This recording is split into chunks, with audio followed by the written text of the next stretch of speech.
Amen. Ce matin, je veux bénir Dieu pour vous. Donc, nous allons continuer avec, nous sommes toujours dans le grand thème, l'accès à la voix de Dieu, 6e partie. Et nous sommes dans la 2e partie de 7 façons par lesquelles Dieu nous parle, ou les 7 façons d'entendre Dieu. Et nous avons vu dimanche dernier les songes, les visions et les rêves. Et nous allons voir la 2e partie aujourd'hui. Amen et Amen. J'ai dit dimanche dernier que Dieu n'est pas un horloger qui fabrique une montre et qui laisse la montre tourner d'elle-même, mais Dieu veut rester dans la relation avec nous. Donc lorsque Dieu nous a fait, Dieu est resté dans la relation avec nous. Alléluia. Pour pouvoir continuer à interagir avec nous. J'ai dit également que si Dieu nous interpelle à prier sans cesse, ça veut dire donc que Dieu veut parler également avec nous sans cesse, parce que la prière n'est pas un monologue, c'est un dialogue. Donc si dans un dialogue, un partenaire te demande de parler sans cesse, ça veut dire lui aussi il veut te répondre sans cesse. Donc Dieu est intéressé à nous parler, Dieu est intéressé à interagir avec son Église. Et nous sommes arrivés donc à la définition des rêves. Les rêves sont donc des points imaginaires ou des messages imaginaires qui viennent à un homme pendant sa couche. Alléluia. Donc des messages qui sont du domaine de l'imaginaire, qui viennent à un homme dans sa couche. Et nous avons fait la différence entre un rêve et un songe. Nous avons dit un rêve, il est naturel, mais la différence entre un rêve et un songe, c'est qu'un songe est un rêve, sauf que c'est un rêve avec une explication divine. Alléluia. Les visions sont juste des révélations divines. Alléluia. Gloire à Jésus. Et nous avons dit donc que les rêves avaient 3 sources majeures. Elles peuvent venir de la multitude de nos activités, de Dieu et également du diable. Et nous avons vu que lorsqu'un rêve vient à nous, il y a un certain nombre d'éléments que nous devons rechercher pour vérifier la véracité de ces rêves. Maintenant, aujourd'hui, je vais mettre l'accent sur d'autres points pour aider quelqu'un dans cette salle à arriver à une véritable compréhension des choses de Dieu. On va lire notre texte de base dans Acte 2, verset 17 aujourd'hui. Acte 2, verset 17. Acte 2, verset 17 et Jean 4, verset 24. J'aurai besoin de trois dames, les 3 chantres, pour une illustration tout à l'heure. Donc, allez-y. On se lève par coutume pour la première lecture. Amen. Amen. Oui. Dans les derniers jours. Dans les derniers jours. Dit Dieu. Dit Dieu. Je répandrai de mon esprit sur toute chair. Je répandrai de mon esprit sur toute chair. Vos fils et vos filles prophétiseront. Vos fils et vos filles prophétiseront. Vos jeunes gens auront des visions. Vos jeunes gens auront des visions. Vos vieillards auront des songes. Vos vieillards auront des songes. Cette prophétie est la prophétie de Joël que la Bible nous a repris dans Actes pour nous montrer les intentions de Dieu vis-à-vis de son peuple dans ces temps de la fin. Donc, lorsque Actes reprend cette prophétie, c'est pour nous dire la pensée de Dieu. Alléluia. Pour ces temps dans lesquels nous sommes. Est-ce qu'on peut me dire Amen? Amen. Et lis-moi maintenant Jean 4, verset 24. Jean 4, verset 24. Oui. Dieu est esprit. Dieu est esprit. Et il faut que ceux qui l'adorent en esprit et en vérité. L'adorent en esprit et en vérité. Veuillez vous asseoir, que Dieu vous bénisse. Voilà. 3 personnes. Peut-être 2 filles, 1 homme. C'est mieux. 2 filles, 1 homme. Amen. Gloire à Jésus. 2 filles, 1 homme. Je vais faire une illustration pour commencer mon propos. Dieu est esprit et il faut que ceux qui l'adorent en esprit et en vérité. J'ai pris ces 3 hommes pour vous montrer le fait que chaque être humain est tridimensionnel. Il faut bien me suivre ce matin. Amen. Donc, nous considérons le seul homme comme étant l'esprit, l'âme et le corps. Amen. Donc, nous avons le corps. Et lorsque vous lisez la Bible la Bible nous dit d'où vient chaque partie de notre être. La Bible dit Dieu forma la poussière de la terre. La poussière de la terre. Il forma un être de la poussière de la terre. C'est le corps humain. Est-ce qu'on peut dire que le corps humain vient de la terre? Ensuite, il souffla. Il souffla le roi de Dieu, le souffle de Dieu. Il souffla le roi dans la terre et la terre devint, ou l'être devint, ou il devint un être vivant. C'est-à-dire, ou une âme vivante. Donc, en fait, l'âme est intermédiaire entre l'esprit et le corps et est venue après que Dieu ait soufflé. Donc, quand Dieu a soufflé, l'homme est devenu une âme. Donc, l'âme est une interaction c'est-à-dire est une manifestation entre l'esprit soufflé et le corps qui a donné l'âme. Alléluia. Et donc, l'âme est intermédiaire. Dieu souffla le souffle de vie, donc l'esprit de vie, et que lorsque l'esprit de vie est entré dans le corps, en contact avec le corps, ils ont donné l'âme. Alléluia. Amen. Et l'homme est devenu donc un esprit, parce que l'esprit de l'homme est sorti de Dieu. Amen. Donc l'homme est esprit. Dans son essence, l'homme est esprit. Dis, je suis esprit. Plus fort. Encore plus fort. Donc l'homme est esprit parce que c'est l'esprit qui est sorti. Quand on dit Dieu souffla, en fait Dieu a soufflé. Le mot souffle de vie, c'est le Saint-Esprit. Et le Saint-Esprit a donné naissance à l'esprit humain. Jésus nous l'a décrit avec plus de détails dans Jean 3. Alléluia. Ce qui est né de l'esprit est esprit. Donc lorsque le Saint-Esprit est entré et qu'il a eu contact avec le corps, il y a eu l'âme. Mais en même temps, le contact, c'était pour faire une seule chose, donner naissance à l'esprit humain. Donc l'homme est d'abord esprit. Donc vous êtes des esprits. Alléluia. C'est très important. Voilà votre première dimension. Voilà votre dimension la plus importante. C'est pourquoi on dit Dieu est esprit. Et il faut que ceux qui l'adorent ou qui ont une interaction avec eux le fassent en esprit et en vérité. Le mot vérité veut dire le fassent en esprit selon les règles qui accompagnent le monde spirituel. C'est ça la vérité. La vérité, adorer Dieu en esprit et en vérité. C'est à ce niveau-là que Satan fait autre chose parce que lui, il essaie de faire une adoration, il essaie de faire des choses en esprit, mais pas dans la vérité. Tout ce qui n'est pas dans la vérité te conduit ailleurs. Nous sommes dans la vérité parce que la vérité est toujours une personne qu'on appelle Jésus. Est-ce qu'on peut me dire Amen? Donc, l'homme est esprit, il a une âme et il habite dans un corps. Maintenant, chaque partie de son être a des caractéristiques. Ce n'est pas le point focal de mon cours. Donc, je vais peut-être sauter certaines choses. Donc, ici, nous avons quoi? Ici, le corps est juste un récepteur. Le corps reçoit, il est un récepteur, il sent les choses et il interagit avec le monde matériel. Mais pourquoi Dieu donne à l'homme un corps? C'est pour permettre à l'homme d'avoir accès aux choses matérielles. Aux choses matérielles. Alléluia. Donc, le corps est comme le lien, l'intermédiaire. C'est grâce au corps que je peux attraper ça et puis soulever. C'est grâce au corps que je peux voir la fleur. C'est grâce au corps que je peux manger. C'est pourquoi vous allez voir que quand vous lisez l'histoire de Lazare, après sa mort, Lazare pouvait voir, Lazare pouvait reconnaître, parce que même la soif n'est pas une fonction du corps. C'est une fonction d'abord de l'esprit, avant d'être une fonction du corps. Donc quand un homme a soif, ce n'est pas son corps qui a soif, mais en donnant satisfaction à son esprit, il donne quand même quelque chose à son corps. Mais d'abord, la première fonction, la soif, c'est pourquoi Jésus a dit sur la croix, on dit Jésus eut soif. Il dit j'ai soif et on lui a donné du vinaigre. Ce n'était pas une soif naturelle, mais c'est une soif spirituelle. Alléluia. Quand le péché entre dans la vie d'un homme, la première caractéristique dans la vie de cet homme, c'est qu'il a soif. Ouais, tu auras soif de tout. Tu vas manquer de tout. Et Jésus a dit j'ai soif après que le péché de l'humanité l'ait frappé. C'est quand le péché l'a frappé qu'il a dit j'ai soif. Parce qu'en ce moment-là, il venait de tout perdre. Alléluia. Donc, la soif va te poursuivre jusqu'à ce que tu rencontres réellement Jésus. Alléluia. C'est pourquoi regardez les gens de ce monde. Ils courent après le vent. Parce qu'ils pensent trouver quelque chose qui va satisfaire leur âme. Mais ils ne peuvent pas trouver cela en dehors de Dieu. Alléluia.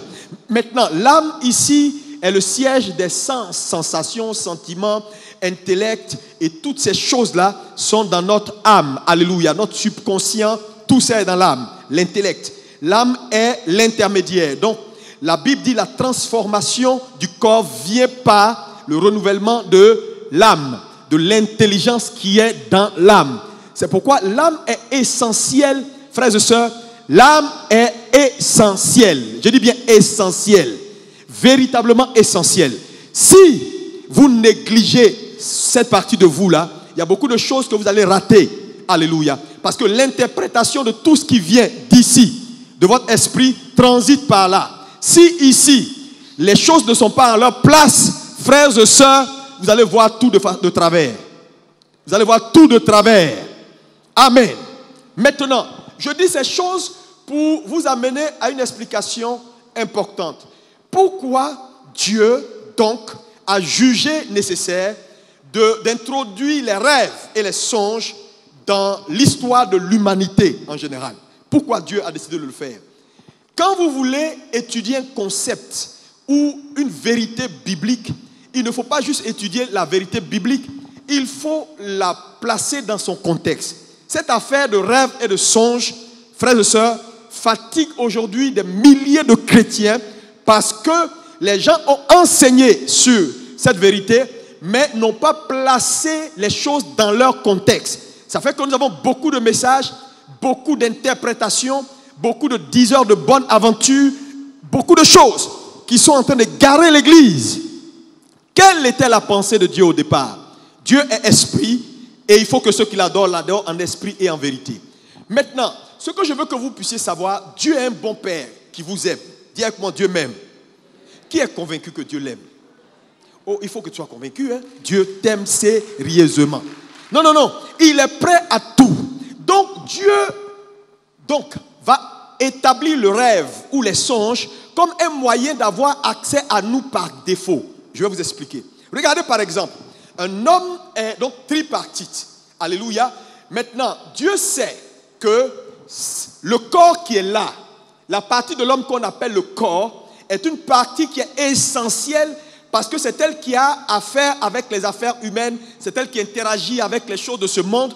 Et donc, pour que l'esprit puisse se mouvoir, il faut que l'esprit arrive à dompter ici l'âme et à dompter le corps. C'est pourquoi la Bible parle de si l'esprit de celui qui a resté Christ dans les bords habite en vous, c'est-à-dire dans votre esprit, il rendra aussi la vie à vos corps mortels.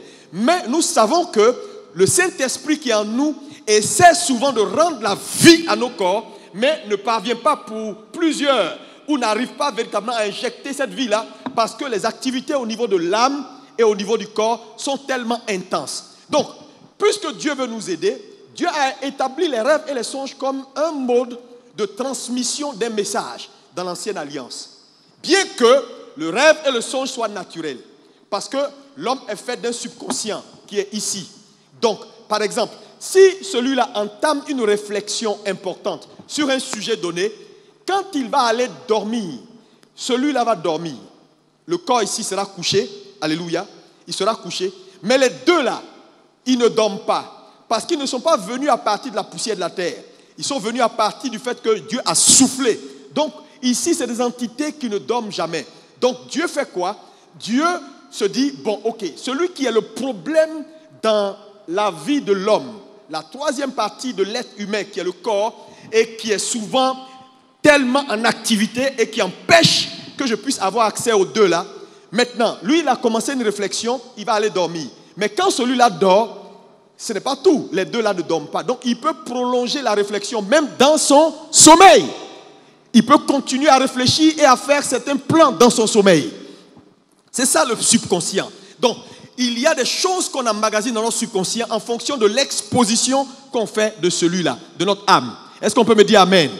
Maintenant, Dieu lui aussi veut nous parler, veut interagir avec nous, veut nous avertir, veut nous conduire. Mais ce n'est pas toujours facile pour les hommes. Parce que n'oubliez pas que tous ceux qui étaient dans l'Ancien Testament, depuis Adam jusqu'à, Jean-Baptiste, alléluia, étaient tous des serviteurs de Dieu. Il n'y avait aucun d'entre eux qui était fils de Dieu. Donc, on ne va pas entrer là si on va traîner, parce que le mode opératoire entre la façon dont Dieu interagit avec un serviteur et un fils, c'est complètement différent. Alléluia. Donc, comment Dieu opérait avec ses serviteurs?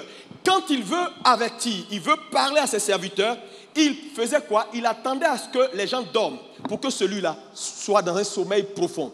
Quand il est dans un sommeil profond, il est dans un état de mort. Ça veut dire quoi? Ses activités sont suspendues.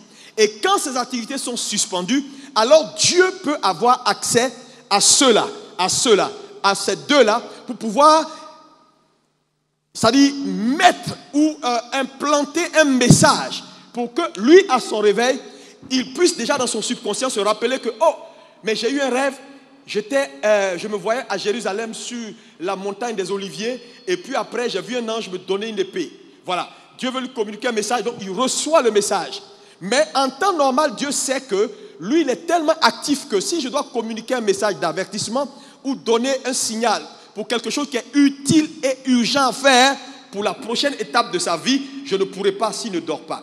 Donc vous allez voir que de Genèse jusqu'à Malachie, les rêves sont répétés. Il y a beaucoup de choses. Dieu même donnait des rêves à des païens pour leur donner son jugement, pour leur indiquer des choses à faire, pour leur indiquer un certain nombre de choses qu'ils voulaient faire parce que ce sont des gens qui ne connaissent pas Dieu. Donc quand ils dorment, il a accès à leurs esprits. Est-ce que vous comprenez un peu? Donc l'avantage premier que le rêve avait en son temps, c'était que Dieu voulait paralyser ou faire en sorte que ce qui est l'obstacle, le corps qui est l'obstacle à l'accès à l'esprit de l'homme puisse s'endormir, donc perdre ses gardes pour que Dieu puisse avoir accès à l'esprit. Est-ce que vous comprenez? Mais en réalité, cela était bon en son temps, mais aujourd'hui, quand on passe maintenant l'ancienne alliance pour entrer dans la nouvelle alliance, ça devient maintenant un mode opératoire par défaut. Vous comprenez? Par défaut. Parce que quelque chose qui est par défaut, ça veut dire que la chose n'est pas la meilleure façon de faire. Mais on le fait parce qu'on n'a pas de choix. Alléluia. Par exemple, je ne sais pas lire les boutons d'un ascenseur. Je vais au 50e étage d'un immeuble, quelque part à Dubaï. Je ne sais pas lire, donc je prends les escaliers. Mais je prends les escaliers là, ce n'est pas la meilleure façon d'arriver au 50e. Ce n'est pas la voie indiquée pour ne pas être fatigué. Mais parce que je ne sais pas lire les boutons, je prends l'escalier. Donc, en fait, le fait de monter par l'escalier, je le fais par défaut. Pas parce que c'est la meilleure chose à faire. Quelqu'un me dit Amen. Est-ce qu'on peut me dire Amen? Il faut bien m'écouter. Maintenant, lorsque Jésus vient, Jésus meurt, Jésus fait une chose, c'est que Jésus vient pour régler le problème de celui-là. Donc Jésus crucifie celui-là à la croix du calvaire. L'objectif de Jésus, c'est quoi? C'est faire en sorte que celui-là ne soit plus le fauteur de troubles. Dis-moi Amen. Ton Amen est un peu... Parce que celui-là, c'est à cause de lui que les deux-là n'arrivent pas à révéler leur vraie identité. Parce que le corps que vous voyez, la chair n'est pas un petit truc. Hein? Les gens sont là, ils jouent. La chair que vous voyez là, Satan fait un investissement réel dans la chair. Frère, si ta chair n'est pas crucifiée, tu peux vivre 100 ans et on ne verra pas ta gloire. Et donc Jésus vient, il prend celui-là, il crucifie celui-là à la croix. Et en crucifiant celui-là à la croix, il fait une chose, c'est qu'il libère maintenant celui-là. Il libère celui-là et c'est ce qu'on appelle la nouvelle naissance. Celui-là naît de nouveau. C'est un esprit complètement régénéré parce que l'ancien est mort à cause du péché. Donc lui, il est complètement régénéré. Maintenant, pour celle-là, c'est-à-dire l'âme, qu'est-ce que Dieu fait? Dieu maintenant, par le Saint-Esprit, va faire quoi? Va communiquer à chaque fois que quelqu'un entre dans sa parole, entre en présence de lui, ce qu'on appelle la vie Zoé. Donc la vie Zoé vient permanemment ici pour faire quoi? Pour deux raisons. La vie Zoé, écoutez-moi bien, la vie Zoé de Dieu, le Saint-Esprit est venu pour deux choses majeures. Numéro 1, communiquer ici la vie, pour que la vie transite là pour la purification d'ici. Parce que aucun homme ne peut arriver à la maîtrise de son corps. Aucun homme ne peut arriver à la mesure de la stature parfaite de Christ si la vie Zoé ne passe pas par ici, pour transiter par ici, pour arriver là. Si l'esprit de celui qui a ressuscité Christ d'entre les morts, l'Esprit Saint, habite en vous, vous c'est votre esprit ici, il rendra à partir d'ici la vie Zoé à votre corps mortel en transitant par votre âme. Mon ami, si ça là ne se fait pas, tu ne seras pas un bon chrétien. Si ça là ne se fait pas, tu ne peux pas entrer au ciel. Si ça là ne se fait pas, tu es un homme mort. C'est le mécanisme de Dieu pour t'amener chaque jour à la perfection et à la manifestation de la gloire de Dieu. Dis-moi amen. Deuxième raison de la vie Zoé descend ici quand on entre en contact avec Dieu, sa parole. Qu'importe sa présence, la vie est injectée ici. Mais elle est injectée ici pour une autre raison. La deuxième raison, c'est que quand elle passe ici dans l'esprit, elle va venir dans l'âme. Elle va purifier l'âme. Elle va purifier l'âme et elle va venir se déposer dans le corps. Mais pourquoi elle se dépose dans le corps? Cette fois-ci dans le corps, ce n'est pas forcément pour purifier le corps, mais c'est pour rester là comme une semence pour le jour de la résurrection. Parce que le corps ressuscité corruptible doit ressusciter, c'est-à-dire semé corruptible doit ressusciter incorruptible. Mais c'est ce qui est enterré qui sort. Maintenant, donc, la vie Zoé qui vient rester ici, c'est pour le jour de ta résurrection. Pour que quand tu vas ressusciter, en fonction du niveau de vie que le Saint-Esprit a pu positionner là, que ta brillance soit proportionnelle. C'est pourquoi on dit d'autres brilleront comme les étoiles, mais même dans les étoiles, nous allons différer en éclats. Parce que moi, par ma communion avec Dieu, par ma présence avec Dieu, le nombre de vies Zoé que Dieu est en train de déposer dans mon corps est supérieur de loin à ce que vous, pour certains, ils sont en train de faire déposer. Donc quand on va ressusciter nous tous, et que tu vas me voir briller comme le soleil, et toi tu brilles comme une lampe qui manque de pétrole, tu vas dire mais pourquoi moi je ne brille pas bien et toi tu brilles bien? Ce n'est pas une affaire de combine. Chacun par sa communion, par son attache à Dieu, est en train de faire un investissement pour le jour où son corps va sortir.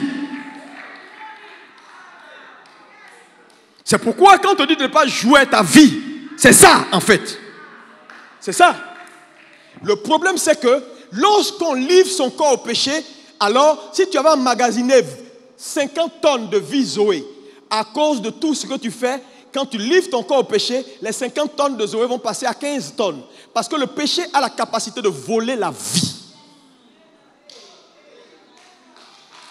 Yeah.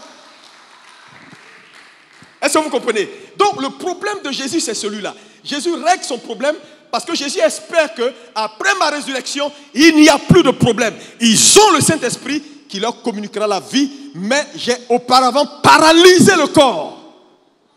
Donc, Jésus, après sa résurrection, Dieu le Père juge que parler par les songes, c'était bon avant parce que leur corps n'était pas encore crucifié. Il y a des choses ils n'étaient pas encore dans un certain niveau de l'alliance abrahamique. Les gens ont vu la promesse de loin, mais plusieurs ne sont pas entrés dans la promesse. Donc Dieu a opéré avec eux d'une certaine façon. Mais après la résurrection, Dieu dit, bon, c'est fait, la chair est crucifiée, ils ont la vie Zoé, ils ont le Saint-Esprit. Normalement, il n'y a plus de problème. Le corps ne doit plus être un obstacle.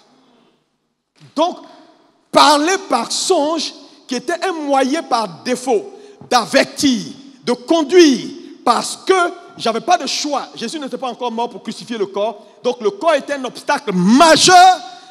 Maintenant, après ma résurrection, je peux le faire, mais je le fais simplement par défaut. Quand je dis par défaut, ça veut dire quoi? Ça veut dire, comme Dieu t'aime, si tu demeures charnel et que on t'a programmé dans la sorcellerie, on doit te tuer la semaine prochaine, il va tenter de te parler, mais il sait que tu es tellement charnel que quand tu es éveillé, il ne peut pas.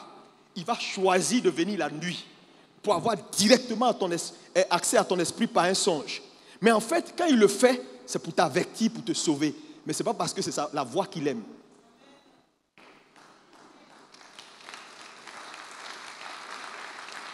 Tu vas te réveiller, tu vas dire, ah, on m'a poursuivi cette nuit. J'ai vu qu'on m'a poursuivi, mais à un moment donné, quand ils ont voulu m'attraper, j'ai crié Jésus. Et puis je me suis réveillé. Waouh, waouh, waouh. Tu crois que tu t'es en sorti? Tu ne t'es pas en sorti. C'est épisode 1. On attend épisode 2. Alléluia. Gloire à Dieu. La seule façon de t'en sortir, c'est sortir de la vie que tu mènes. C'est arrêter d'être charnel. Parce que le fait même qu'on arrive à te poursuivre, tu as un problème. Mon ami, comment ils ont fait même pour te poursuivre? Ils t'ont trouvé où? Tu es localisable.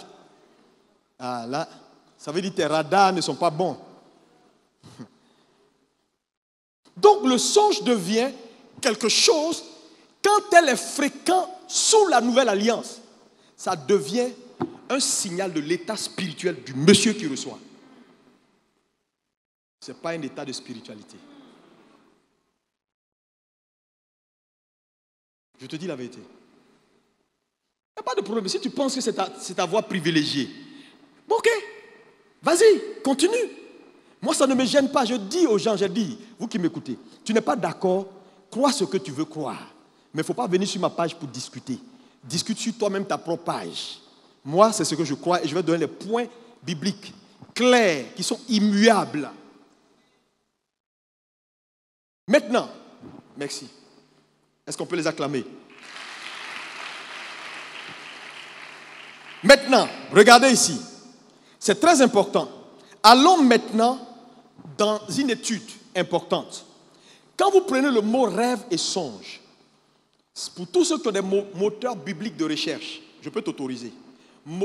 Rêve, songe, frappe, rêve, songe. De Genèse jusqu'à Malachie, tu verras que c'est bourré. Tu trouveras des songes partout. Songe, songe, songe, songe. Songe partout. Et c'est normal. Dieu parle par songe, Dieu parle par rêve, Dieu l'a réveillé, Dieu a parlé avec lui la nuit.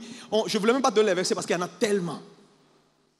Pour justifier ce que j'ai dit. Maintenant, quand vous prenez les 4 évangiles, maintenant, à partir de là, vous pouvez commencer votre recherche. Les 4 évangiles, qui sont des livres de transition, dont l'histoire s'est déroulée sous l'ancienne alliance. C'est-à-dire que les évangiles, ce n'est pas le Nouveau Testament. Ce sont des livres de transition. Parce que tout ce qui s'est fait dans les évangiles, c'est l'Ancien Testament. Tapez rêve et songe. Vous verrez que je peux vous citer ici au niveau des évangiles. On a 1, 2, 3, 4, 5.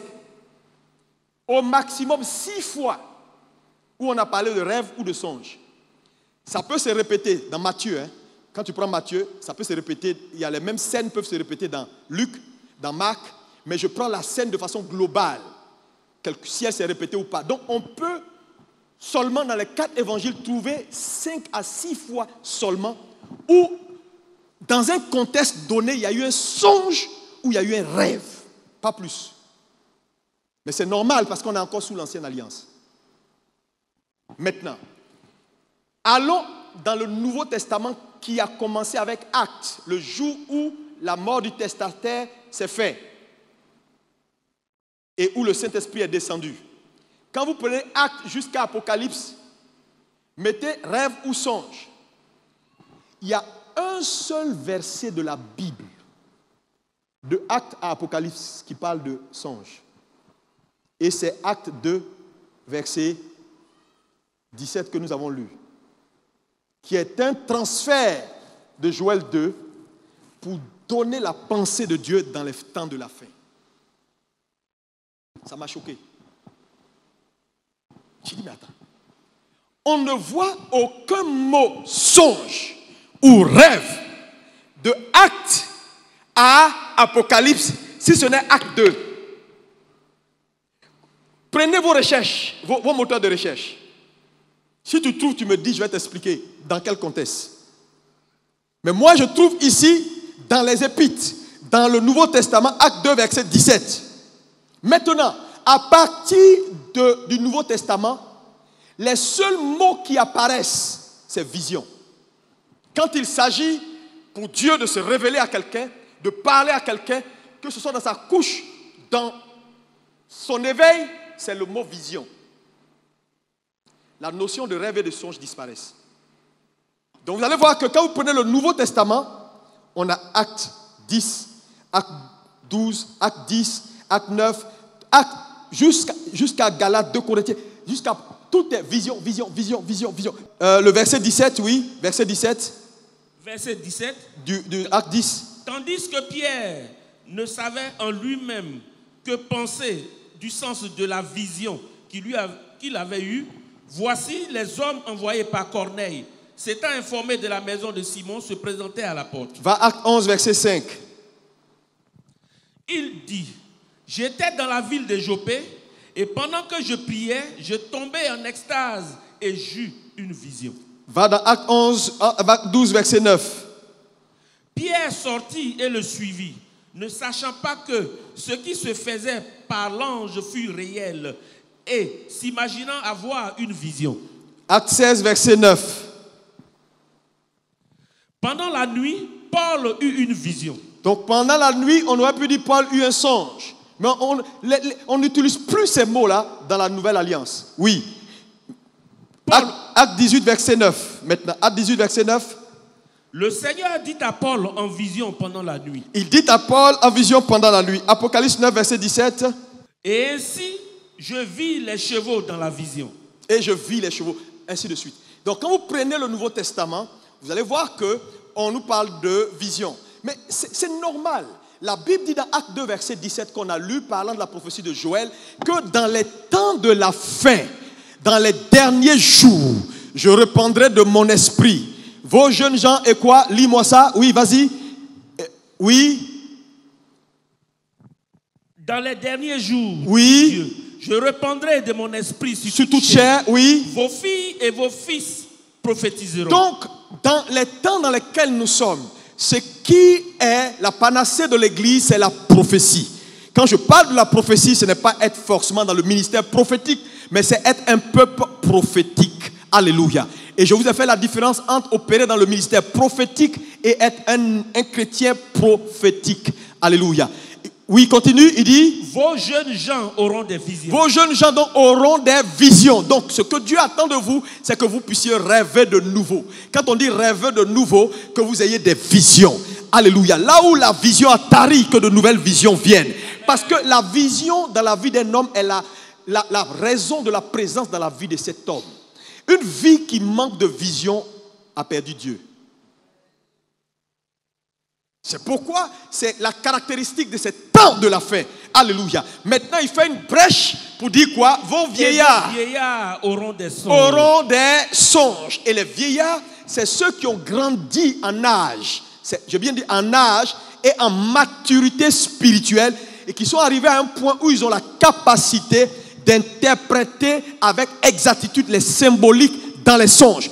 Parce que, naturellement, il y a beaucoup d'enfants de Dieu qui sont sous la nouvelle alliance, mais qui vont continuer à opérer comme sous l'ancienne alliance. Ça veut dire laisser leur chair prendre le contrôle et empêcher Dieu de pouvoir interagir avec eux quand il veut, quand il le désire. Donc, la seule option que Dieu aura dans certaines vies, c'est d'attendre qu'ils dorment pour les sauver. Je te dis. Donc, il y a des gens ici que vous voyez qui rêvent là. Dieu le fait par défaut parce qu'il t'aime. Lis-moi Job 33 que nous avons lu tout à l'heure, à partir du verset 17. Je commence par le verset 14, vas-y. Dieu parle cependant, tantôt d'une manière, tantôt d'une autre, oui. Et l'on n'y prend point garde. Il parle par des songes. Il parle par des songes. Par des visions nocturnes. Par des visions nocturnes. Quand les hommes sont livrés à un profond sommeil. Quand les hommes sont livrés à un profond sommeil. Quand ils sont endormis sur le mot profond sommeil veut dire quand l'activité charnelle qui empêche Dieu là est complètement paralysée, Dieu entre en scène, oui. Alors il leur donne des avertissements. Donc la première raison des songes, c'est pour les avertissements. Mais Dieu va avertir quelqu'un quand il sait que le monsieur est en danger, mais le monsieur n'a pas les éléments de renseignement actuels nécessaires. C'est un peu comme quelqu'un qui n'a pas de téléphone, qui n'a rien, et donc qui ne connaît pas l'actualité. Et en plein 21e siècle, on est obligé, quand on veut lui envoyer une information, de taper, d'écrire lettre, de mettre à la poste. Et puis il va attendre 25 jours avant de recevoir. où on envoie un courrier dans un petit truc comme ça, on tape à sa porte et puis on met en bas. Mais en temps normal, ce qui est normal, c'est qu'il soit connecté de telle sorte qu'il ait lui-même les actualités en temps réel. Donc, il y a des chrétiens frères qui n'auront pas leurs antennes et leurs services généraux. Parce que nous avons des renseignements généraux que la nouvelle naissance nous donne et qui nous permettent d'être en temps réel informés des activités dans le spirituel. Mais comme il y a des gens qui ont leurs antennes spirituelles complètement bousillées et qui sont noyés dans la chair, Dieu est sous obligation de passer par l'ancienne méthode qui est révolue, de faire encore des courriers et de mettre par la poste pour que ça arrive chez lui et pour qu'il rêve et pour qu'il dise « Ah, donc on me poursuit alors ». Donc, les songes, c'est pour avertir. Continue, oui. Détourner l'homme du mal. Et pour les détourner du mal. Ça veut dire que la plupart des songes, Dieu les envoie pour te dire qu'il y a alerte. Tu es dans une zone de turbulence. Donc, il va te communiquer un rêve où tu vas te voir dans une situation parce que le rêve est un ensemble d'images que Dieu envoie à un homme et qui traduit un état dans lequel il est. Donc, spirituellement, quelqu'un peut être dans un mauvais état. C'est-à-dire, les gens ont fait un piège dans le monde spirituel pour t'enlever la vie demain matin. Dieu peut te faire voir cette image de ta position qui n'est pas bonne dans le spirituel par un songe et tu prends conscience que, il faut que je prie parce que j'ai rêvé hier, là, c'était pas bon du tout.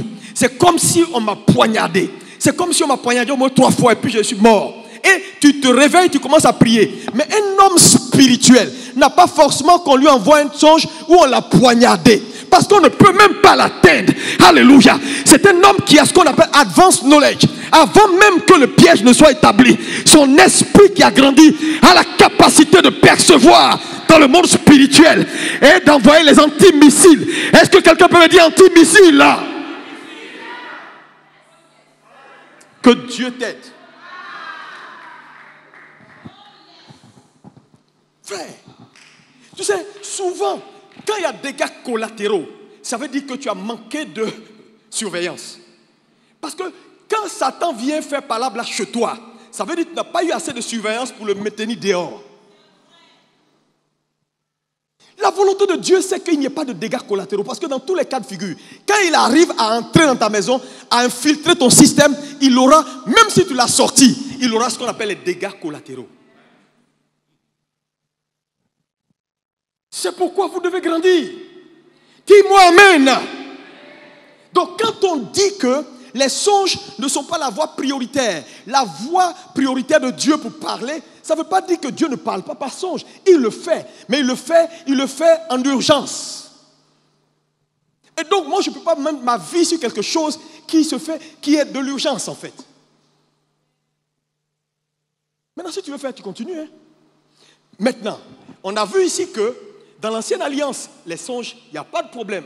Mais après que Jésus soit mort et ressuscité, la notion de songe même a disparu dans le vocabulaire des épîtres et de la nouvelle alliance. On parle maintenant de vision. Un peuple qui a une vision. Un peuple qui rêve de nouveau. Un peuple dont la vision est renouvelée. Qu'est-ce que c'est que la vision? C'est ta capacité de saisir le futur. Oh mon Dieu. De capter le futur. Ton esprit grandit jusqu'à un certain niveau où il n'y a rien que Dieu peut te cacher. Ceux qui sont conduits par l'esprit, son fils. Frère, Dieu ne peut plus rien te cacher. Quelque chose doit se passer dans la zone ici. Ton esprit a grandi. Vous savez, un radar, quand il est très performant, il peut même entrer dans un système de programmation qui n'est pas son système. Pour sortir des informations. Pourquoi Israël fait peur? On a vu Élie. La Bible dit, les gens font leur réunion dans leur chambre. Ça, c'est un serviteur, hein? Ce n'est pas des fils. Il est chez lui. Et puis, son esprit a tellement grandi qu'il peut capter les informations. Et puis les ramener pour dire, ne passez pas ici. Passez ici, ils vont faire ça. Et le roi dit, parmi nous, il y a une taupe. On dit, il n'y a pas de taupe. Mais parmi eux, là-bas, il y a un prophète. Le problème de l'église aujourd'hui, c'est que l'église se compare à des gens qui nous ont enviés. La Bible dit ils ont vu la promesse. Ils ont souhaité participer à la promesse. Mais Dieu ne l'a pas voulu. À cause de vous et de moi qui sommes fils, de la nouvelle alliance. Alléluia. Et aujourd'hui, les gens prêchent sur les prophètes traumatisés, prophètes songeurs, prophètes temps. Mon ami, c'est l'ancienne alliance. Aujourd'hui, on n'a pas besoin de prophètes traumatisés, prophètes temps, prophètes songeurs. Mon ami, ce n'est pas la peine. Nous sommes des fils. Et ceux qui sont conduits par l'Esprit sont fils.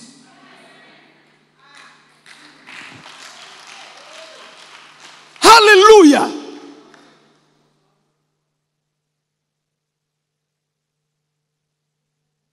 C'est important que l'Église grandisse. Dis-moi amen. La nouvelle alliance. Lis-moi Romains 8, verset 14. Oui. Romains 8, verset 14.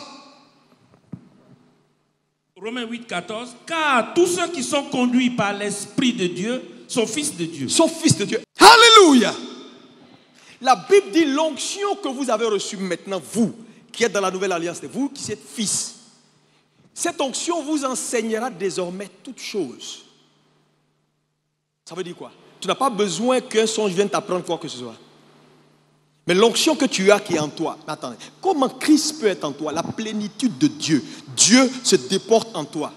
Et tu as besoin qu'on vienne te faire dormir comme un truc pour ronfler avant de te parler. Ça veut dire que tu as un problème. Le mot révélation, c'est quoi? C'est enlever le voile sur la chose qui est toujours là, mais qui est cachée. Le problème de l'Église, c'est ça. L'Église a tout. L'Église, nous avons Christ. En temps normal, si nous grandissons, frères et sœurs, je dis, il n'y a pas quelque chose que tu ne peux pas capter. Mais les gens ont pris ça pour faire quoi aujourd'hui? Ils prennent pour faire amusement. Ils prennent pour dire ils sont prophètes. Oui, j'ai vu, c'est jaune, non, c'est pas vert. Ils s'amusent avec ça, ils font des petits trucs. Il n'y a pas tête, il n'y a pas queue, ils s'amusent avec. Non, c'est juste l'infime révélation de ce que l'esprit humain est capable de devenir. Quand il grandit un peu, frère, il devient dangereux. Il peut aller dans le présent, rentrer dans le futur et puis en ressortir. Ça, c'est l'esprit humain.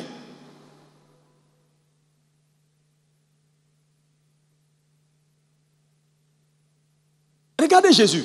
La Bible dit, quand on lit la Bible, tu vois Jean, quand tu prends, lis-moi Jean 2, verset 24, la Bible dit Jésus connaissait leur cœur. Les gens parlent, ils sont là, ils rient avec lui, mais ils savent tout ce qu'ils sont, qu'est-ce qu'ils pensent, qu'est-ce qu'ils veulent dire. Ça, c'est ce que Dieu veut aujourd'hui. Parce que tu as l'esprit.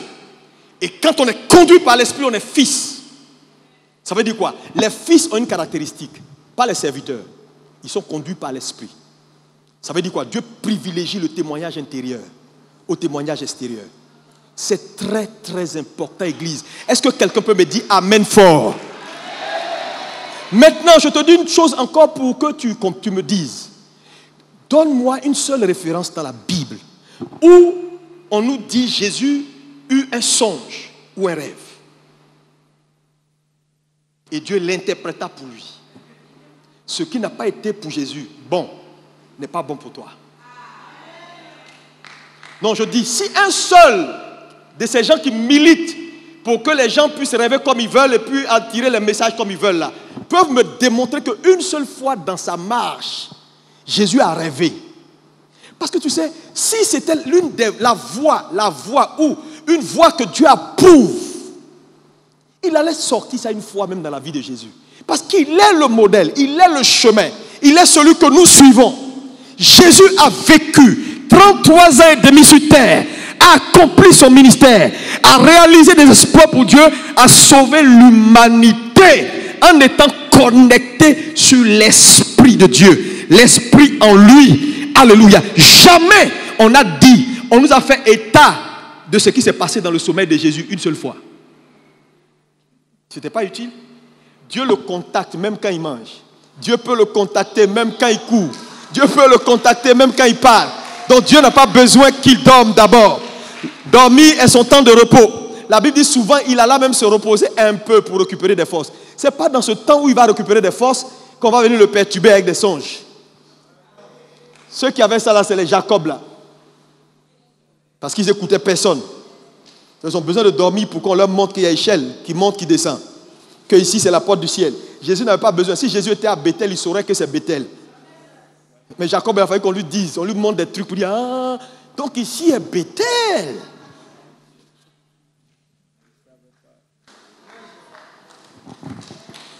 Donc tu sais, si Jésus n'a pas eu besoin de ça, moi, Alexandre Amazou, je n'ai pas besoin de songe. Je dis, Dieu peut le faire par défaut. S'il arrive un jour que je sois tellement perturbé que j'arrive pas à l'écouter, j'arrive pas à l'entendre, puisqu'il m'aime, il va attendre que tout ce qui me trouble et qui m'empêche de bien brancher mes récepteurs soit en place, il me parlera par songe. Mais donc je veux dire, c'est de façon exceptionnelle. Dieu le fait par défaut. Que ça ne soit pas le mode opératoire pour toi, entre toi et ton Créateur. J'ai dit, ça révèle un état d'esprit dans la nouvelle alliance. Si quelqu'un rêve trop, dites-moi, dites-lui, je dis, il doit être charnel. Même s'il dit il est spirituel, il est apôtre, à quoi. Mon ami, c'est pas ça que Dieu regarde. Être charnel, là, il y a beaucoup d'éléments. Oui. Tu n'as pas vu le pasteur qui est devant le football, il peut gifler son enfant, il ne sait même pas qu'il est en train de gifler son enfant. Et pourtant, son affaire de Saint-Esprit, ça marche, mais quand il est devant le football a pris son cœur. Maintenant, c'est manger. Quand il entre à la maison, la première chose, il regarde dans la sauce, ce qu'on a servi à tout le monde, et puis il regarde pour lui. Et puis par là va commencer. Moi, je sors mon argent ici, et puis c'est ça, vous me gardez. J'ai vu que lui, il a la cuisse, et moi, c'est le petit pied fatigué là. Il n'est pas encore délivré de nourriture. Alléluia. Donc, ce que Dieu attend de nous, Église, dit, c'est avoir une vision. Plus fort, avoir une vision. Maintenant, qu'est-ce que c'est qu'une vision? Une vision, c'est quoi? C'est important de le savoir. Une vision est un état d'exaltation. La vision, c'est de l'extase. C'est une perception spirituelle qui est favorisée par une vie spirituelle élevée. Ça veut dire quoi? Quand tu jeûnes, tu pries, Dieu va te donner des visions. Non, tu sais, les gens pensent que la vision, elle peut être ouverte. Elle peut ne pas être ouverte. Elle peut venir quand tu es en extase. Tu as l'impression que il te est sorti de toi. C'est ce que la Bible dit souvent, et je fus ravi en esprit. Donc, c'est comme son esprit s'est dissocié de son corps. Et Dieu lui a montré des choses. La vision, elle est ouverte, tu peux être là comme ça et puis tu parles avec des gens. Dieu ouvre tes yeux. C'est réel, tu vois dans le monde matériel. Vendredi, quand on priait tout pour le frère, j'ai dit, je vois, masse, 3 fois c'est venu comme vous. C'est pas comme si c'est imagination. Je vois, c'est écrit masse. Et je sais que je suis né en masse. Donc je suis un peu perplexe. Donc je lui pose la question, ça te dit quoi masse? Il me dit c'est sa date de naissance. Moi je ne savais pas. Donc la vision peut être ouverte. Parce que j'étais en train de me demander quel était le problème à son niveau. C'est là que le moi est sorti. Et Dieu me dit, voilà le moi qui a été programmé pour l'attaque. Mais c'est une vision. Je n'ai pas besoin d'aller dormir, qu'on me dise, on t'a vu, mais les gens t'ont attrapé, en fait, ils t'ont tiré comme ça, et puis on t'a vu un pied à Korogo, et puis un pied ici à Bouna. Non, c'est pas ça. Alléluia. Qu'est-ce que je veux dire à quelqu'un? La vision. La vision est un état dans lequel Dieu te met. Alléluia. C'est ta capacité. C'est une fonction de ton esprit. C'est pourquoi la Bible dit ceux qui marchent par l'esprit sont appelés fils. C'est une fonction de l'esprit. Regardez aujourd'hui nos églises. Il n'y a plus de visionnaires. Mais tu sais pourquoi il n'y a plus de visionnaires? Regarde leurs œuvres et regarde leurs résultats. Parce que c'est seulement une vision qui engage Dieu. C'est seulement une vision qui engage les ressources de Dieu. Là où il n'y a pas de vision, Dieu n'est pas là. Parce que la vision, c'est une partie de Dieu qu'il injecte dans ton esprit. Donc ton esprit grandit jusqu'à un certain niveau, il n'y a plus de secret. Quand Dieu est en train de faire, tu captes le signal.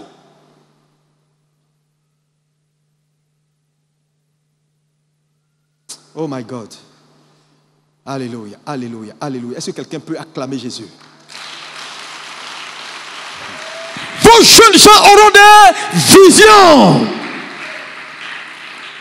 Mais quand vous regardez les gens aujourd'hui dans nos églises, pourquoi ils sont amorphes? Pourquoi ils ont du mal à bouger? Pourquoi ils deviennent lourds? Parce qu'à un moment donné, ils ne savent plus quoi faire. Ils viennent à l'église, mais sans vision. Frère, on ne vient pas à l'église sans vision. l'église va te dégoûter. À un moment donné, tu vas voir, si tu ne veux pas attention, même tu as quitté. Il y en a plein. On les voit partout se promènent, ils pensent que c'est en allant s'asseoir ici où il y a beaucoup de monde, ou en allant s'asseoir ici où bon, il paraît que c'est un peu climatisé. Non, c'est pas ça, mon ami. S'il n'y a pas de vision dans ton cœur, les choses vont te dégoûter. À un moment donné, ça va devenir de la coutume. Les choses, c'est-à-dire que tu vas voir les gens qui tombent à terre, qui louent Dieu, qui se jettent comme ça. Tu vas les regarder avec un nez un peu religieux pour dire, il y a tellement de comédiens dans l'église, c'est toi le comédien.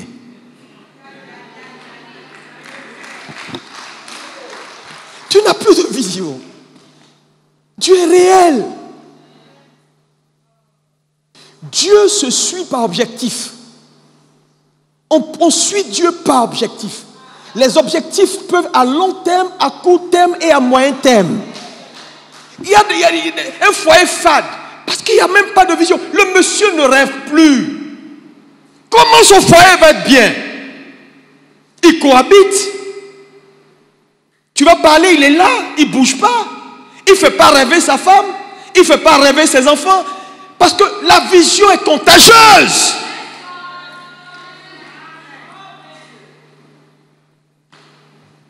Les gens ne rêvent plus. Tu donnes le micro à quelqu'un pour diriger une réunion. Il se lève, il ronfle à 10 heures. Et puis il court.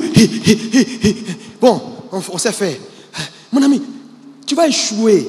Tu vas parler dans la chair, les gens ne vont rien sentir. Les gens eux-mêmes là, ils sont connectés à Dieu. C'est pourquoi ils vont prier un peu et puis ils vont... À un moment donné, je te dis, les gens ne se connectent plus à toi. Ils sont tous déconnectés de l'autel. Et puis chacun est connecté. Et puis il fait son truc. Quand tu les vois contents là, c'est pas toi, hein? C'est eux-mêmes. C'est parce que c'est des hommes spirituels. Tu vas, tu n'arrives même pas à les conduire. Parce qu'il n'y a aucune vision qui a précédé le temps que tu as mis là. Frère, Dieu veut te faire voir, veut te parler pour tout ce qu'il t'indique à faire. Vos jeunes gens auront des visions. La vision devient l'élément fondamental que l'église de ces derniers jours doit rechercher. C'est pourquoi il nous a donné le Saint-Esprit. Et la vision n'est pas un témoignage extérieur, c'est un témoignage intérieur. Tu peux voir quelque chose, Dieu va te donner une exposition. Tu vas que pas, tu vois un gros truc. Waouh! Mais en fait, c'est pour susciter en toi le témoignage intérieur. C'est tout. Là où tu ne rêvais plus, tu rêves de nouveau. Là où tu vas enterrer ton Lazare, tu vas le ressortir de nouveau parce que ça devient possible. Mais regardez le comportement des gens. Des responsables qui sont chauds, ils sont plus chauds. Quand la situation est tendue, ils sont plus chauds. Les gens, je vous dis, quand Dieu dit que la lumière soit, ce n'est pas quand il y a la lumière. Dieu appelle la lumière dans les ténèbres. À chaque fois que Dieu appelle la lumière, c'est parce qu'il y a ténèbres.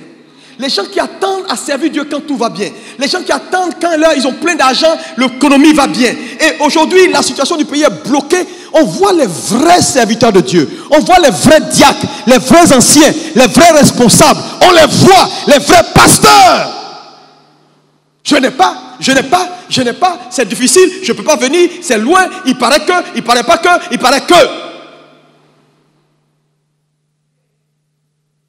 Je dis, Dieu va te tester. Ouais. Regarde ton voisin, dit, reviens à ton premier amour. Remonte sur la pente. Que Dieu te fasse rêver de nouveau ce matin. Parce que ça ne peut pas être fini. Mon ami, tu n'as pas encore 60 ans. Tu es capable de casser encore la baraque.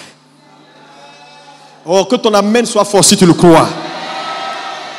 Si tu échoues, tu l'as voulu.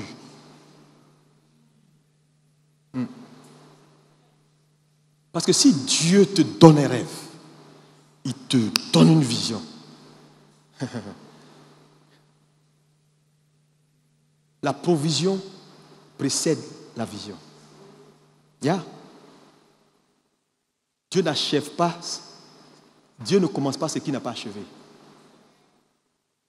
Quand il t'a donné la vision, ça veut dire qu'il a fini. Yeah. On dit non, la provision suit. Ça ne suit pas. Dieu finit avant de commencer. Garde ça noir sur blanc. La vérité là, c'est ça. C'est pourquoi avant même que tu pêches, Jésus avait été cloué et immolé avant la fondation du monde. Donc il n'a pas eu besoin de ton péché pour courir. Tout était déjà prêt. Quelqu'un doit rêver. Regarde ton voisin, dit rêve. Arrête, c'est-à-dire, quand je dis rêve, aie une vision.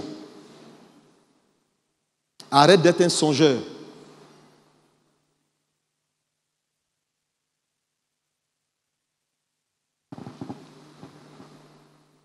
Alléluia!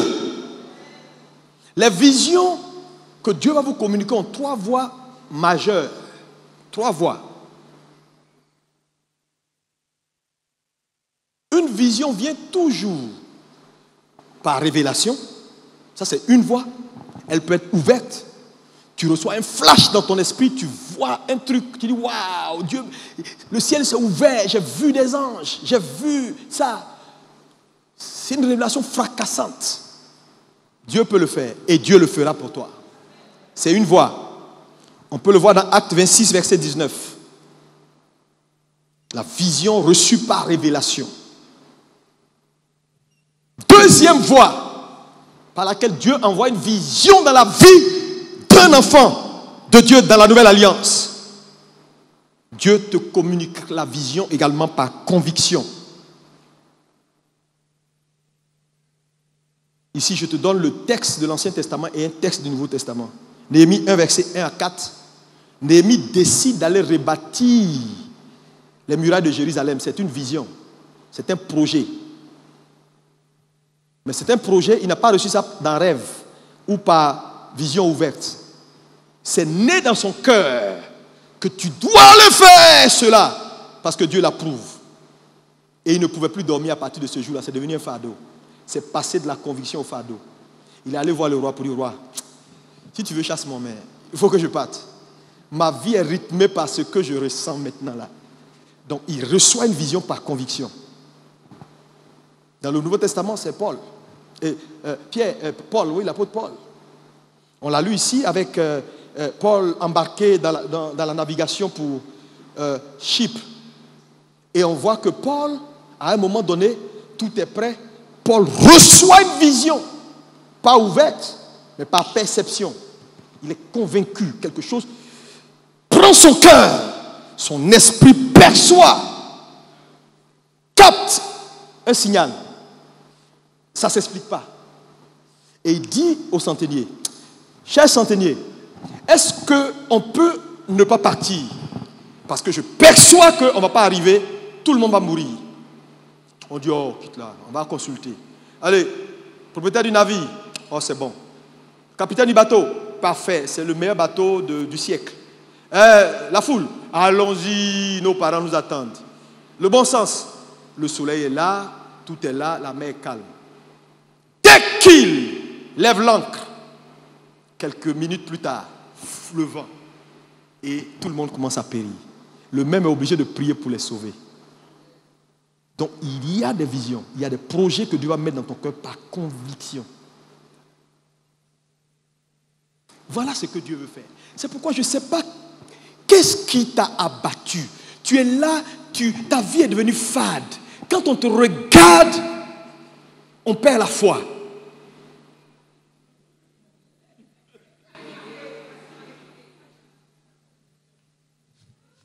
Est-ce que quand je te regarde, tu m'encourages?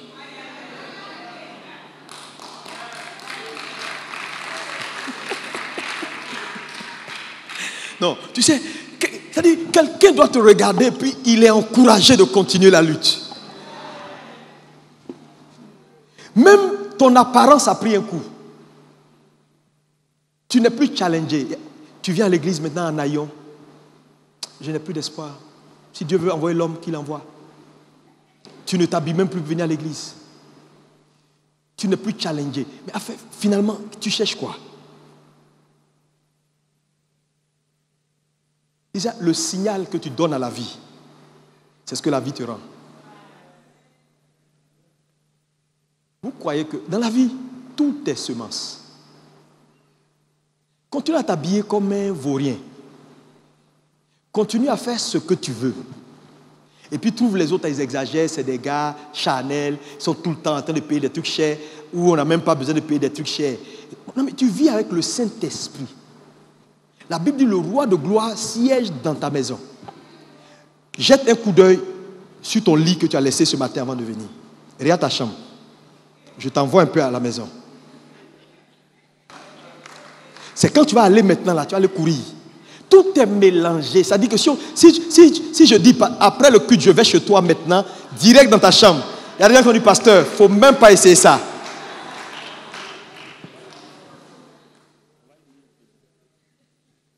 Quand tu ne rêves plus, ça va déteindre sur tout ce que tu fais.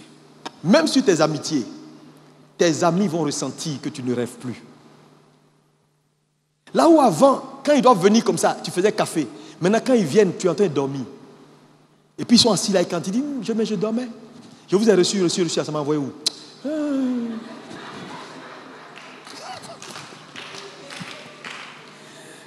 Tu rêves plus. Regarde ton voisin, dit, rêve de nouveau.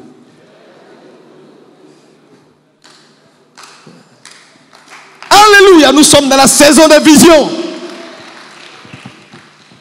Ne perds pas espoir. Même si ton coin est petit, fais ça bien. Ce sera un indice pour là où tu vas. Tu sais, j'ai aimé ce film-là. C'était un vieux film. C'était Un prince à New York.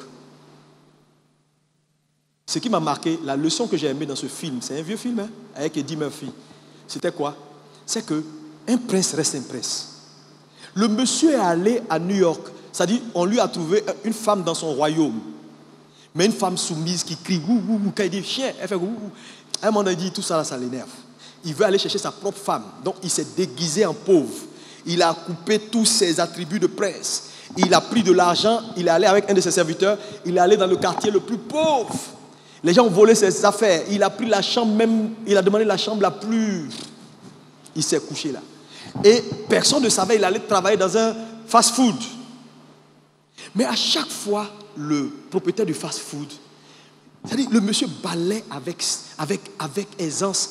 Et il posait toujours la question, le type là, est-ce que c'est vraiment un gardien de chèvre en Afrique? Parce que je vois en lui des attributs de roi. Même dans les choses sales, il fait là, servir, prendre poubelle là, il y a quelque chose qui diffère des vrais esclaves. Frère, un prince reste un prince. Parce que le sang là, c'est le sang. Souvent on peut douter de ta filiation. Est-ce que tu es réellement fils?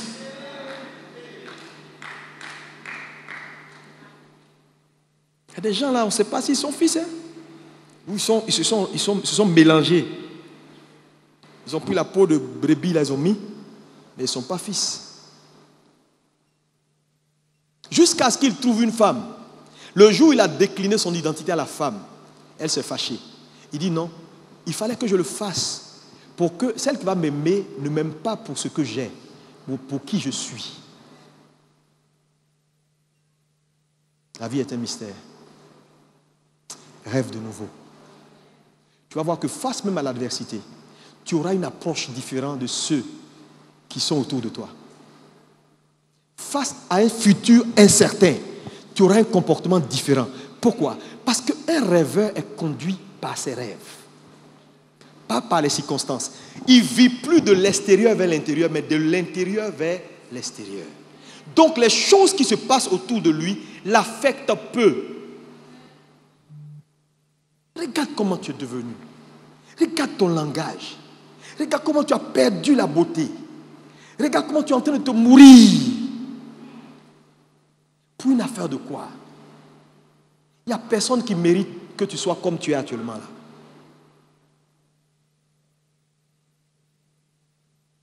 Quelqu'un peut se lever? Fais comme ça. Enlève les poussières et puis fais bien ta veste. Tu es quand même le fils du roi. Hein? Quand même, hein? Quand même. Fais une démarche comme ça, tu vois? Comme ça, hein? Un peu comme ça. Voilà. Tu vois cette démarche-là? Ça, c'est la démarche. C'est quand même toi. C'est quand même toi. Acclame Jésus. Merci. Alléluia. Et la dernière, une vision peut venir également par impact. Deutéronome 34, verset 9. On le voit? Josué là, Dieu ne lui a jamais parlé. C'est Moïse qui lui a imposé les mains. Et puis maintenant Dieu vient voir Josué pour lui dire, tout ce que j'ai dit à Moïse là, tu sais ça? Il dit oui. En fait, la vision qui vient par impact, ça veut dire quoi? Dieu peut vouloir te communiquer quelque chose, mais il va choisir la personne qui a la chose qu'il veut te donner. Et il te met à côté de lui. Et l'influence de cet homme-là te communique un fardeau. Tu as le même fardeau que lui. C'est tout. C'est pourquoi la vie, on ne refait pas la vie. Il y a des choses que des gens ont déjà fait. Mon ami, tu vas te tuer si tu veux refaire la vie.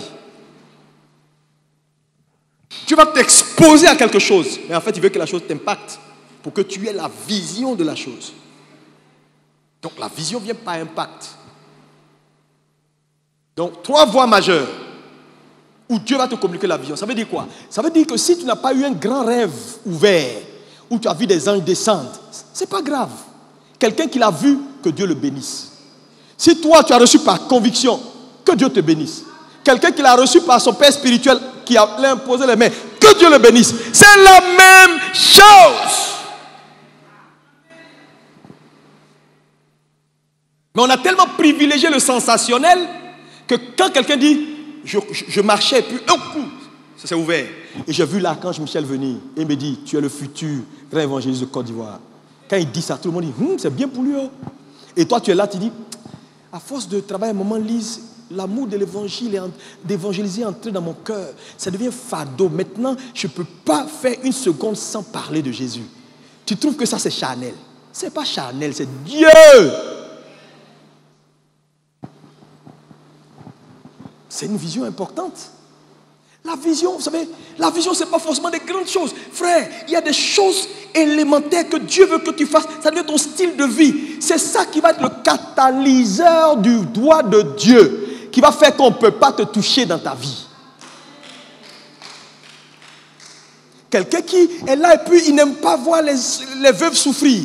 Et dans son plan personnel, chaque mois, il a une somme d'argent qu'il met de côté. Qu'on le voit, qu'on ne le voit pas. Frère, je dis que si la vision t'a manqué, ta vie perd son sens. Tu vas survivre. Tu vas suivre les gens n'importe comment. Pour ta vie personnelle, pour ta maison, pour ta femme, tu ne rêves même plus. Il y a des hommes qui n'ont plus de vision pour leur propre épouse. Et tu n'as plus de vision pour ta femme. Tu la vois là, elle n'a qu'à rester là. Ah, tu es malade encore. Tu vas au CHU, pas à la Pisam. Moi, je n'ai pas l'argent. Tu es foutu. Dieu nous appelle à devenir. Ta vision a la capacité de faire de ton épouse ce que tu as toujours recherché. Oui. Femme là, ça ne vient pas comme ça sur un plateau d'or et puis on dit voilà, c'est femme. Non, tu dois la cultiver. Dieu dit à Adam, cultive ton jardin. Tu ne cultives pas la femme là pour sortir le meilleur en elle. Tu vas manger caillou. Parce que derrière caillou là, il y a une niam. Et c'est toi qui dois prendre d'abord pour taper pour que caillou la quitte, pour qu'il niam la sorte. Maintenant on te donne caillou, tu dis on me donne caillou.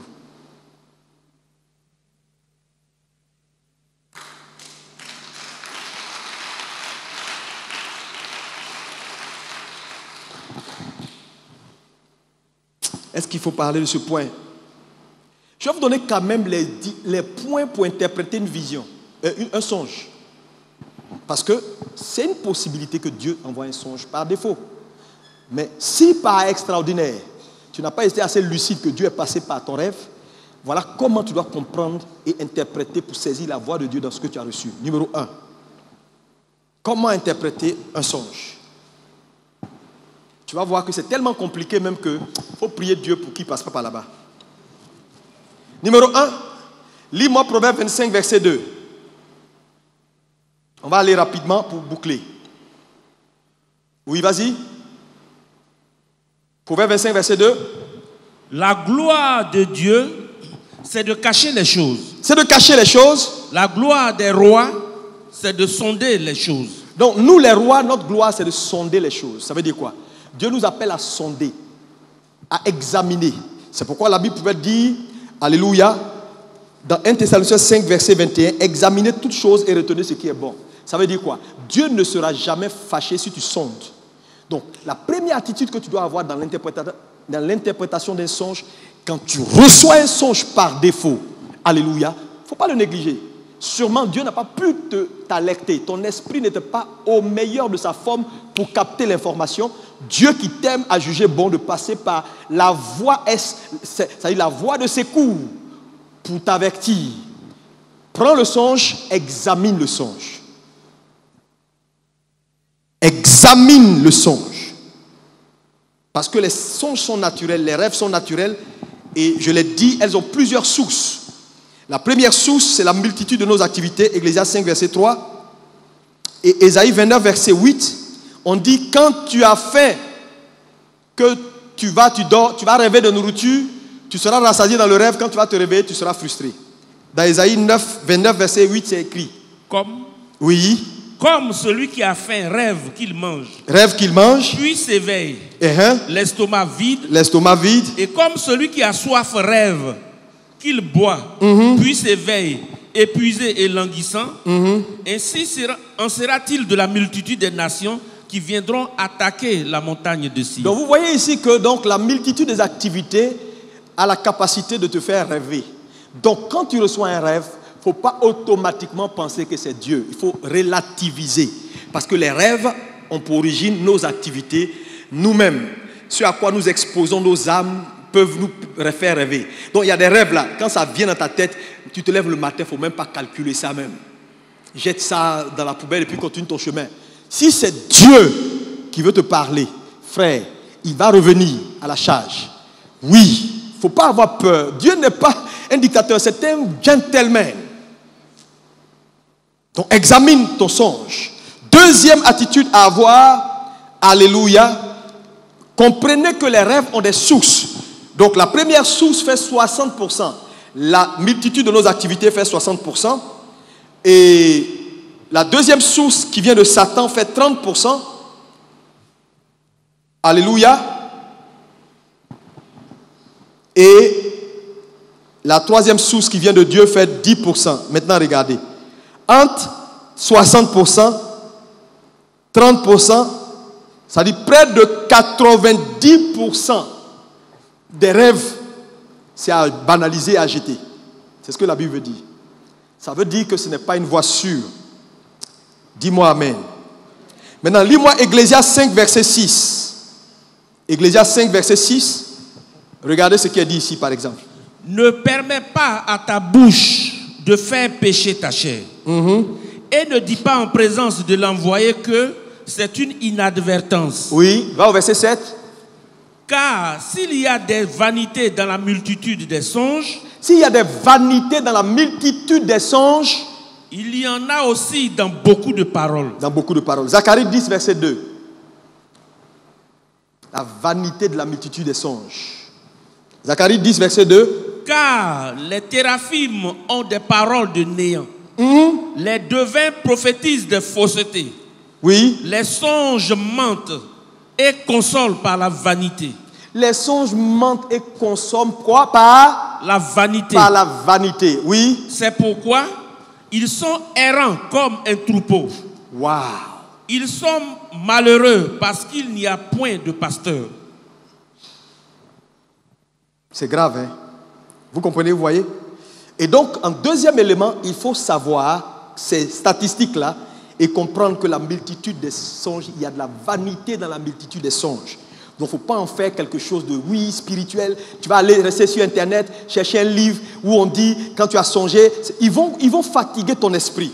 Parce que ces livres-là et ces choses-là sont destinés à créer en toi, c'est-à-dire une disposition d'esprit de telle sorte que tout ce qui vient à toi comme rêve, tu seras tenté de vouloir interpréter. Tu vas tenter de vouloir interpréter le cafard que tu as vu hier nuit. Tu vas tenter de vouloir interpréter la vallée que tu as vue. La vallée était un peu profonde, mais après, quand tu as quitté là, tu t'es retrouvé quelque part où il y avait, à la Maison Blanche, il y avait Trump en face de toi, mais au lieu que ce soit Mélanie Trump, c'est Michelle Obama. Donc tu te poses la question, pourquoi c'est Mélanie, au lieu de Mélanie Trump, j'ai vu Michelle Obama. J'étais à la Maison Blanche, en face de Trump, mais au lieu de sa femme, C'était Michelle Obama. Ça veut dire que Dieu veut lier l'Afrique, les noirs aux blancs. Les noirs aux blancs. Les noirs aux blancs. Et puis moi, je fais quoi là-bas? En liant les noirs aux blancs, il m'élève. Tu vas entrer dans des choses, tu ne vas pas t'en sortir. Là où il faut chercher à être proche du Saint-Esprit pour qu'il t'aide, ça va fatiguer ton esprit, je te dis. Moi, il y a un gars qui m'a raconté un songe là. Il voulait comprendre un truc. Il tourne. Je lui ai dit, mon frère, ça là, ça ne veut rien dire. Il faut laisser. Il dit, non. Il faut que je vois. Parce que, de toute façon, il a vu là. Et puis, il est perturbé. Toute la journée, il réfléchit. Comment? Et puis, il est là, il tourne. Troisième élément, pour interpréter les songes. Je vous donne les différents points. En toi, quand tu as reçu le songe, il te faut avoir de la sensibilité pour que au Saint-Esprit, pour qu'il t'interprète ce que tu as reçu. Jean 16, verset 13. C'est très important. Ça veut dire quoi? Ça veut dire que même quand tu as rêvé, il va te falloir encore retourner vers le Saint-Esprit pour qu'il t'interprète. Parce que la Bible dit que c'est lui qui nous conduit dans l'interprétation de la vérité. C'est lui. Pour qu'il t'explique. Quatrième élément. Quand tu as rêvé, il est important de noter les premiers éléments de ton rêve que tu as retenus après ton réveil. Il faut les noter. Les grands éléments, tu les notes. Quand tu les as notés, tu dois comprendre également que Dieu communique avec les hommes dans un langage qui facilite leur compréhension. Ça, c'est un point sur lequel tu dois toujours être d'accord avec Dieu. Dieu va toujours communiquer avec toi dans un langage qui est à ta portée. Quand vous voyez Matthieu 4, verset 19, Jésus a dit quelque chose à ses disciples. Il a dit quoi? Lis-moi ça. Matthieu 4, 19. Suivez-moi. Et je vous ferai pécheurs d'hommes. Suivez-moi et je ferai de vous pécheurs d'hommes. Quand vous allez dans la traduction littérale, en fait, ce que Jésus a dit, il a parlé à chaque disciple dans sa langue. Pour que le disciple, c'est-à-dire le langage qui puisse permettre aux disciples de comprendre le message qu'il lui donnait.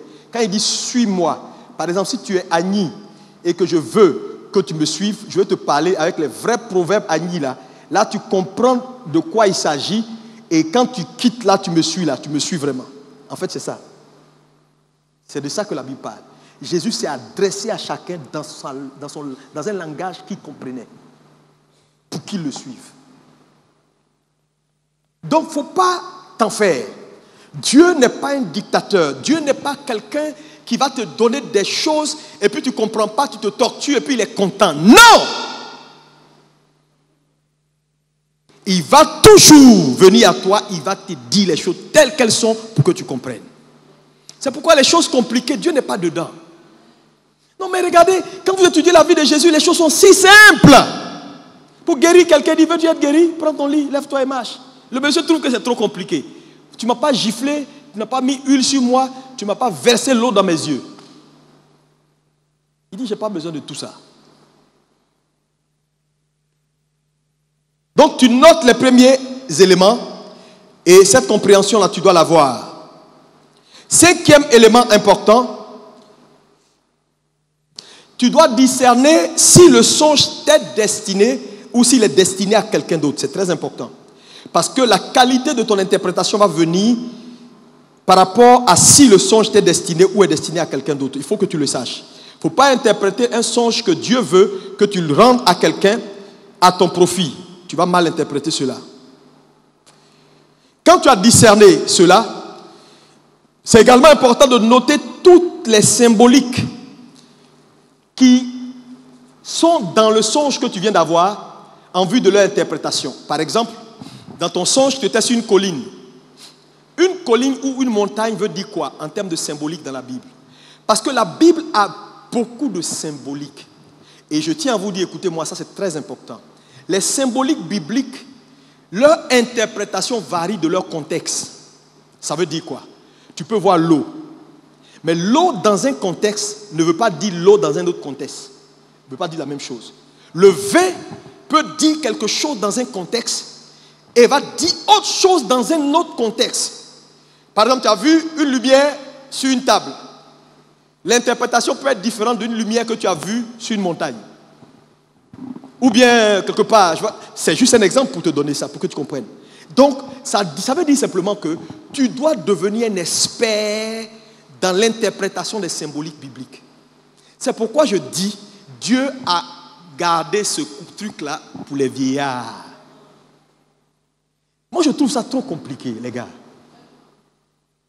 Le temps de m'asseoir, de juger le songe, de noter les éléments que j'ai reçus, d'aller sur les symboliques, de comprendre que, bon, ça, et puis d'aller sur chaque symbolique. Bon, dans mon songe, j'étais sur une montagne. Un oiseau est venu. C'est perroquet, c'est hibou, c'est hibou. Là, tu as trouvé la signification d'hibou, là. Après, l'hibou, j'ai vu l'hibou, il m'a envoyé une feuille. Et puis de là, je suis descendu dans une vallée où il y avait beaucoup d'ossements.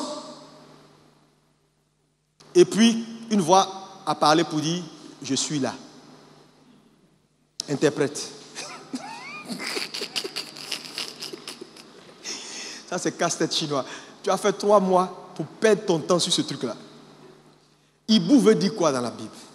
Hibou qu'on voit sur colline, c'est même pas aigle. Et puis tu as commencé à dire, est-ce que c'est pas faucon? C'est faucon, c'est pas hibou. J'ai vu qu'ici était blanc. Tu as commencé à raconter des histoires. Je te dis, affaire de songe, c'est pas facile. C'est pourquoi, si c'est évident, c'est un songe, c'est un message direct, il n'y a pas de problème. Mais avec des symboliques, il faut interpréter. Et là, les vieillards ont grandi. Ils connaissent la Bible, c'est des érudits. Ils peuvent t'écouter et puis te sortir la symbolique. Mais vraiment avec une interprétation claire, sans entrer dans les détails. C'est pourquoi les songes, c'est bon pour les vieux. Mais toi, comme ça, là, commence à rêver. Bon, ce n'est pas tout. Quand tu as fini l'interprétation, alléluia, tu dois t'assurer d'une autre chose. Tu dois t'assurer que le songe est pur. C'est-à-dire, il y a une notion de pureté dans le songe. Ça veut dire quoi? Tu ne sors pas d'un songe où tu es complètement surexcité. Dieu n'est pas dedans. Tu sors d'un songe, 3 femmes t'ont massé. Et puis tu veux comprendre le sens. S'il n'y a pas de notion de sainteté dans le songe là, il faut oublier. Tu sors d'un songe à un mari de quelqu'un, il faut laisser.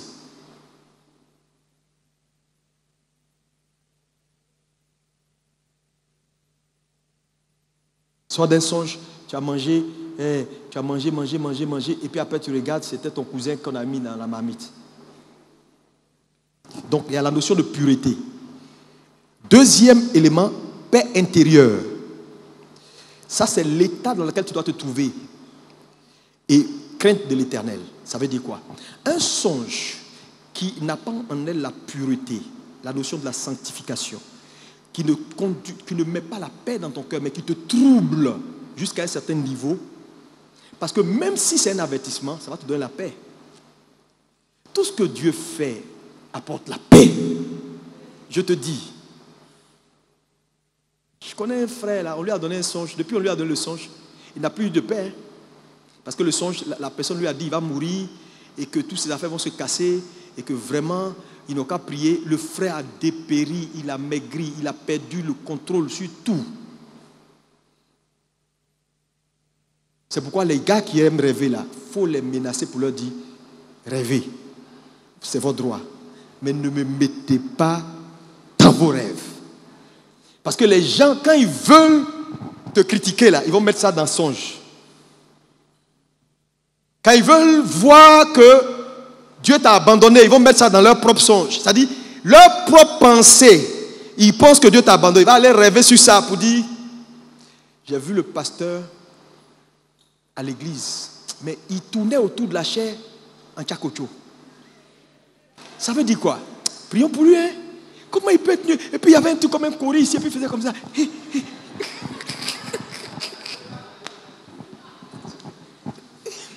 Et puis le pauvre, si ils sont dans un petit groupe de prière de maison, ils sont là, ils vont dire prions. Quand ils vont venir à l'église, ils vont te regarder avec un œil. Pendant que tu parles, ils vont faire comme ça. Alléluia. On dit fermez les yeux. Lui va faire quoi? Alléluia. Ah, dans le son, on a dit qu'il était en Tchakocho. Je ne sais pas s'il a encore changé ou bien. Donc ça crée de la suspicion dans les cœurs. Et ça divise. J'ai vu des songes. Diviser des églises. Rêve. Toi, diviser les frères, mettre les gens quelque part. Tuer même d'autres personnes. Alléluia. Parce que des éléments comme l'eau, le feu, la colombe, ce sont des symboliques. L'épée, la parole. Tu peux voir un lion dans un songe. Il ne faut pas dire c'est le lion de la tribu de Judas, ça peut être Lucifer. Il fait comme un lion rugissant aussi. Tu dis, j'ai vu un lion. En fait, il a rugi, mais je crois que c'était Jésus qui voulait m'encourager. Il voulait te manger.